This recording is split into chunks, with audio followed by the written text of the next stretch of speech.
Hello and welcome to another episode of Cyrils Brettspiele. Today, table talk with Kathleen and Nils. Oh, you know me already. Yeah. And today we are talking about Celestia. Celestia. That's exactly what I said. So I really like pronunciation rules in English. Ja, doch. We already talked about that. Many times. At least, yeah. Okay. Anyway, let's talk about Celestia. Go on a little journey, a little flight, if you will. And I would say I will directly jump into the rules. Sounds good. Okay, great. In Celestia, one person is always the active player, and the active player is considered in this case as the captain of the airship. So the captain of the airship rolls the dice numbered on the next city he's flying in. So when he's in number 1, he has to fly to city number 2, and he rolls 2 dice. In this case, red and a blank. Later on number 9 and number 20, he has to roll 3 or 4 dice to go there. Then, before the captain resolves this dice, and I explain that in a second, he has to ask everybody clockwise if he wants to jump off or not. Now, the person left to the captain has to make the first decision. First decision is, can the captain pay a red card from his hand? Let's assume the captain has no cards on his hand. Obviously, this person would believe, oh, probably the captain cannot pay for it, and would jump off. When he jumps off, he get a card from the stack right next to the city. If he jumps off and take the last card from the city, no one else can jump off anymore, just to let you know.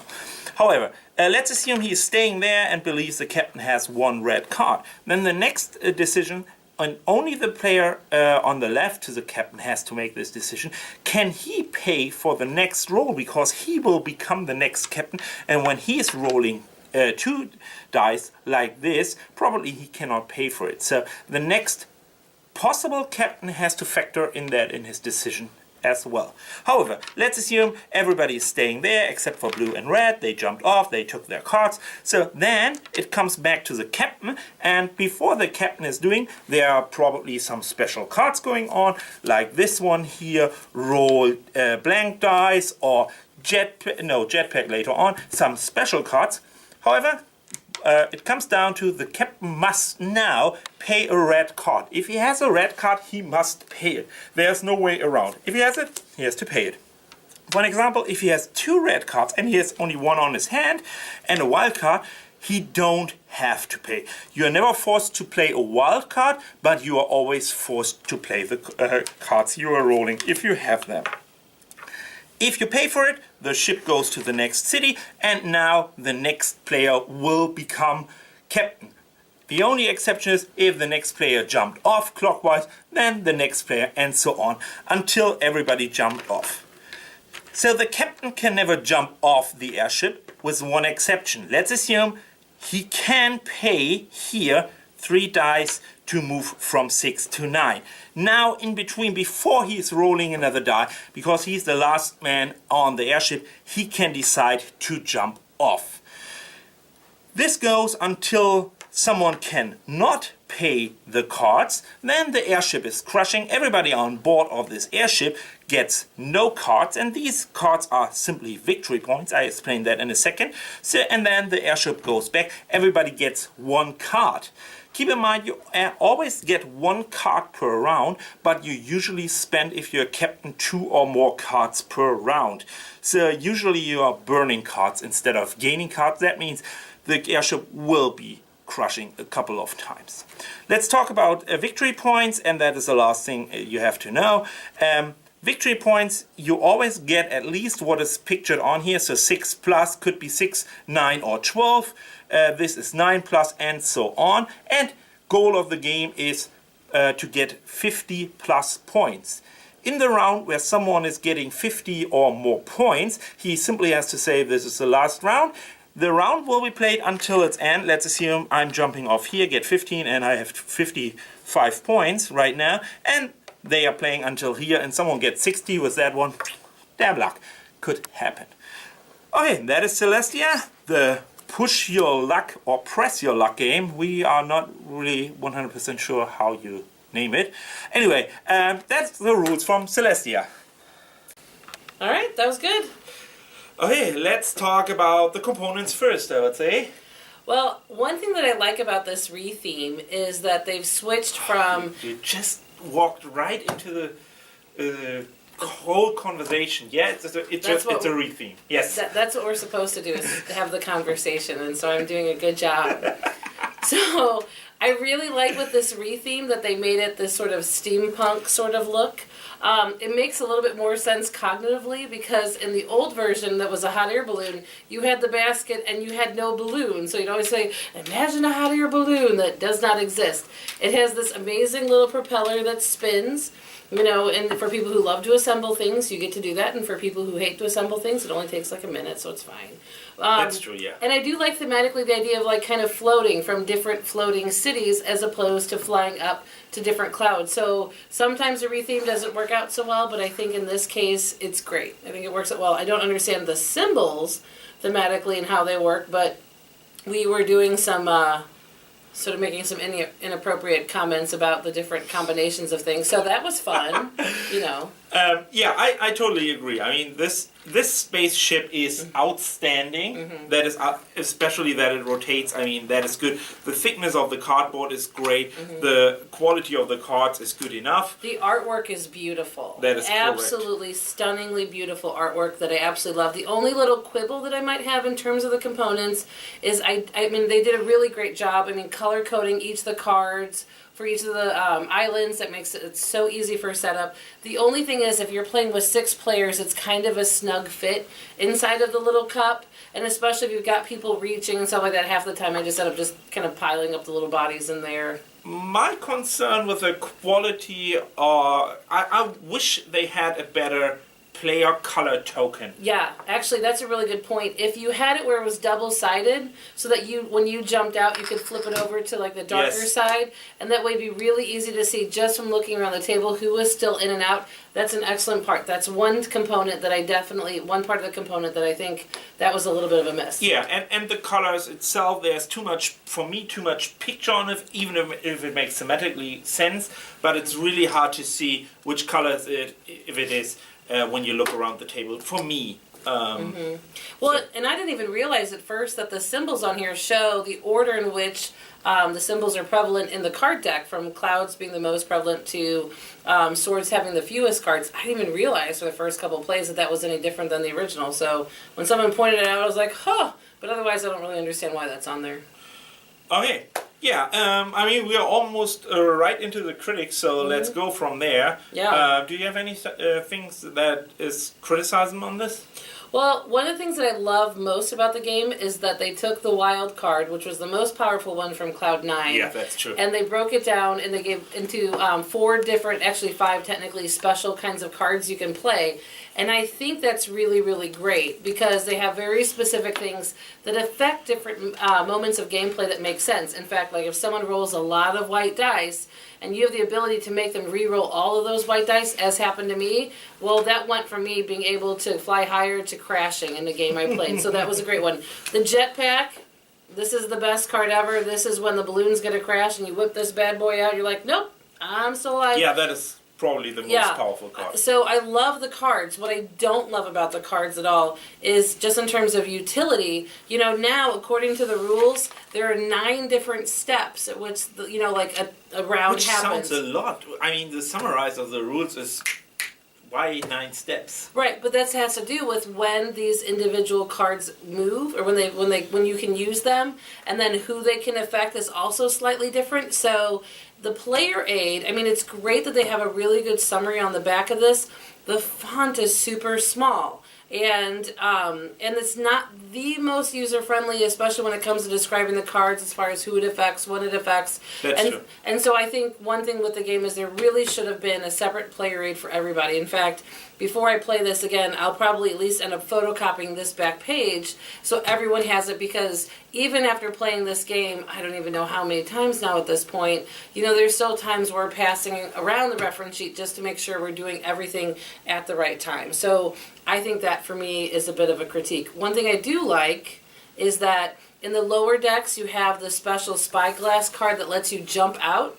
And what's really interesting in terms of strategy is now, players can jump out at the lower levels much more frequently than they used to because they're trying to fish and get those special spyglass cards. And I saw that work. One of my friends, he did that. He got the spyglass card and was able to play it later in the game for like really powerful effects. So that's another fun benefit that I like about this new version. So the spyglass card is technically the old wild card. Correct. So the only thing is you don't draw it from the deck. You now have to spend victory points because you don't get victory points, and instead of you getting spyglasses. Right. So I think that was a brilliant idea to do that, and I really like that. However, they have also different point values in this one here, and this is, for an example, the city that should give you 6 points, but there's also a card that gives you 12 points. So the normal one is 6, and the max is 12. So that's double the amount of victory points you get from one city. I think that is one of the things that is for me a little bit too swingy. So the difference between 6 and 12 is a little bit too much. Right. If you're super lucky and draw a 12 here and then another high card somewhere else, then you have a huge advantage. Well, but I do think, and that I agree, that's probably too big of a swing. But the nice thing is because there is that swing, especially for the lower value cards, when you're playing it, you know, when the balloon, or I'm sorry, the dirigible goes back to start, not the hot air balloon, pity the thought. When that goes back down to start, that's when players can announce that they've won if they have a score of points higher than 50. And it's kind of fun because then everyone's counting, and you might, okay, at 52, but somebody's realized they revealed they have 57. And so I like that it does give a little bit of mystery towards the game. You really don't know how close you are to the end, and that can add another level of tension that I think in a push your luck game like this is really great. That's true. Two other things that I have to at least mention. For one, I don't know a solution. For the other one, I know a solution. I think the icons are a little bit too tiny for me. I'm getting older, so my eyes are getting worse and worse every single year. So the icons could be a little bit more intuitive and a little bit bigger for me. The other one, which is really hard to explain, I mean, the game is really simple to teach. However, what is really hard, if you are, for an example, at city number 6 and you wanted to go to number 9, you have to look at the 3 dice on the next city, which is inintuitive. So, well, and I agree with you because that was one of my very first impressions of the game in terms of a change from Cloud 9 to now as Celestia. The fact that they didn't print the number of dice you have to roll for the cloud that you're on, but for the cloud that you're rolling to, or the city that you're going to, pardon me. And you're right, for me, I think that's another miss. I don't understand why that needed to be changed. It made sense. This is where you're at, this is what you roll, with the idea, obviously, that you're moving to the next one. What we did as a solution, and this should help you a little bit probably, so on the first city that has 3 dice on it, it's a 9, you put a die on it, because before you only need 2, and the last die you put on city number 20, the first city you need 4 dice for, so as a reminder. That's a really good idea. So that is how we played it the last 3 or 4 times. Right. To just has a slightly reminder, but still I don't know exactly why they came up with this idea. Simply I don't know. That's the 2 minor criticism points, and it's more, I mean, the artwork is so beautiful that that it would be a waste to make bigger symbols on it. However, it's always a trade-off. I think they could have gone a little bit bigger. I mean, because especially considering they're just tiny little dots up in the corners, they would not have had to sacrifice a whole lot in order to make it functional. Yeah. Because I think at the end of the day, you can make it as beautiful as you want, but there's some games out there that are just not functional because they just drown underneath their graphic design. But that said, you know, I was so happy to hear that they redid Cloud 9. The copy that I have is busted, is missing pieces. The cards are just battered within an inch of its life, and it's not in print and hasn't been. And we played it a million times. So many times. Yeah. I mean, such a good game. In fact, I have a copy here for my classroom. My boyfriend Mark has one that we take whenever we travel to places. You have your own copy. Yeah. You know, and I mean, I think for the cost of the game and the playability and replayability of it, Great. absolute must buy. So a lot of our quibbles here are just because, you know, we love the game and we play the game so much, like these are important, but not any kind of obstacle towards buying it. You absolutely should buy it. It's great for families, great when you're with other people who aren't like really hardcore gamers. This is one that they can grasp really easily and then kind of feel like a gamer, like, ooh, I played one of your games, you know? Yeah. You know, and I think that's important. Yeah, for me it's, when we talk about the very positive things, for me it's, first of all, the pure distinction of press your luck. I mean, if you really wanted to reduce a game to the core mechanic of press your luck, this is exactly what you do. I also like, sorry, now it's my turn. Yeah. I also like that they took out the extreme powerful wild cards from the original one and split it into, and now the wild card is not as powerful as in the original one. So they did a lot of really great stuff. I mean, the component they are looking right now top notch. The other one was from the 80s, so it's outdated, obviously. Right. So they did such a great job on all of that it is easily a must-buy and a must-have in your collection. Right. I agree, and probably that is the reason why these tiny little things are really itching you every time you're unpacking this box. Right. Like quibbles, really, truly. I mean, and nothing that really gets in the way of gameplay. It's just especially if you're wanting to get, because this can be such a great entry-level game. It is. Some of these things make it difficult for new players. Experienced gamers won't have a problem with this, but for new gamers especially, to really understand kind of intuitively how all these pieces fit together, that makes sense. The other thing I was going to say is, for those of you that love to argue on the internet, in the comments, I invite you to discuss whether or not the mechanic is properly called push your luck or press your luck. We had that discussion just before we switched on the camera. Yes, there's no agreement here. So, good luck with that. We'll see who wins. But also no disagreement. Yeah. We simply don't know. Yeah. Push your luck is a press your luck. Am I pushing? Am I putting? I don't know. Whatever. So yeah. Yeah, please comment on that. I really like that. Yes. Okay, yeah. So we talked about replayability of fun. I mean, you see, we are liking it, we love it. So it is not a surprise that I'm at least say this is a high recommendation, at least for the price point. The price point is 30-ish. Absolutely, 25-ish. absolutely. And for the game company, I don't know too much about them, but I think they're a smaller company. Yes. And the fact that they got this great title, buy this so they can keep doing this with other great titles, because they did such a good job with this. Way to go, BLAM. Way to go.